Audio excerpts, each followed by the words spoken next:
امام احمد بن حنبل رحمۃ اللہ علیہ جب موت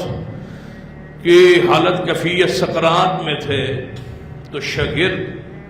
اور آپ کا بیٹا وہ آپ کے پاس موجود، تو شاگردوں نے یہ سوچا کہ استاد جی سکرات میں ہے تو ان کو وضو کروایا جائے، ایک تو وضو سے کچھ تسکین ہو جائے گی، کچھ وجود ان کا ٹھنڈا ہو جائے گا، سکون اطمینان محسوس کریں گے، دوسرا اللہ رحمت کرے تو وضو کی حالت میں اللہ کے پاس پہنچ جائے تو وضو کروا دیا جائے۔ تو ان کو وضو کروانے لگے، شاگرد اور آپ کا بیٹا وضو کروا کے جب فارغ ہوئے نا، پاؤں دھو کے لیٹے لیٹے وضو کروایا، تو جب وہ پاؤں دھو کے فارغ ہوئے تو آپ جانتے ہیں کہ وضو کی جو آخری سنت ہے کہ جب پاؤں کو دھویا جائے تو انگلیوں کا خلال کرتے ہیں، اس میں انگلی پھیرتے ہیں انگلیوں کے درمیان تاکہ وہ جگہ خشک نہ رہ جائے۔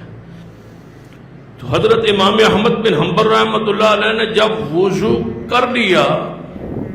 بیٹے اور شاگردوں نے وضو کروا دیا تو اللہ نے ہوش دے دی،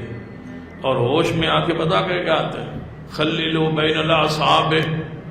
خللوا بین الاصابع، انگلیوں کے درمیان خلال کرواؤ، انگلیوں کے درمیان خلال کرواؤ، جاتے ہوئے یہ سنت نہ چھوٹ جائے۔